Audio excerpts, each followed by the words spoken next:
সরকার পতনের পর উত্তেজিত জনতার হাত থেকে বাঁচতে ভারতে পালিয়ে গেছেন আওয়ামী লীগের অনেক নেতাকর্মী। তবে সেখানে গিয়ে সংঘবদ্ধ ধর্ষণ মামলায় অভিযুক্ত হয়েছেন ৬ জন নেতা। এ ঘটনায় কলকাতা নিউ টাউন থেকে আওয়ামী লীগের ৪ নেতাকে গ্রেপ্তার করেছে শিলং পুলিশ। রোববার রাতে বিশেষ অভিযানে তাদের গ্রেপ্তার করে কলকাতার বিধাননগর কমিশনারেট ও মেঘলায় পুলিশের যৌথ বাহিনী।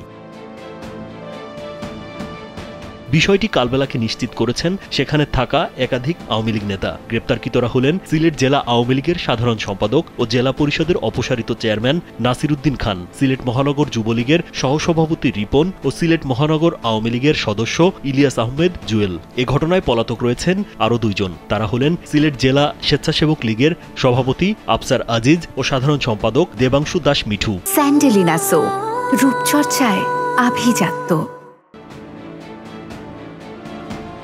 শিলং পুলিশ সূত্রে জানা গেছে, আওয়ামী লীগের নেতারা সিলেট থেকে পালিয়ে শিলংয়ে অবস্থান করছিল। এ সময় তাদের আবাসস্থলেই ধর্ষণের ঘটনা ঘটে। এ ঘটনায় ভুক্তভোগী শিলং থানায় 6 জনকে আসামি করে একটি মামলা করেন।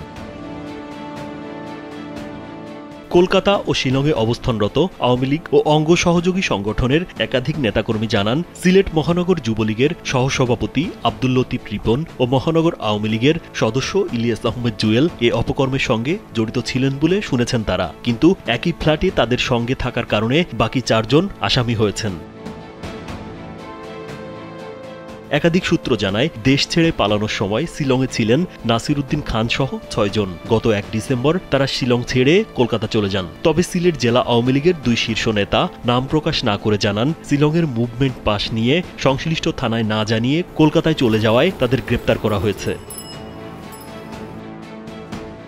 কলকাতায় অবস্থানরত আওয়ামী লীগের এক নেতা জানান, শিলং ছেড়ে কলকাতায় আসার সময় তারা স্থানীয় থানায় অবগত করে আসেননি। পরে ওই ফ্ল্যাটে গিয়ে পুলিশ খোঁজ নিলে ফ্ল্যাট কর্তৃপক্ষ তাদের থানায় যোগাযোগের জন্য বলেন। কিন্তু কলকাতা থেকে শিলংয়ের দূরত্ব বেশি হওয়ায় তারা আবার সেখানে গিয়ে স্থানীয় থানা পুলিশের কাছে বিষয়টি অবগত করেননি।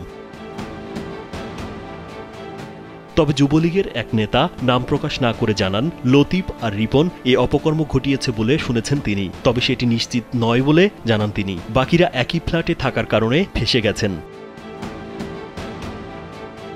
রাজীব বিশ্বাস, কালবেলা।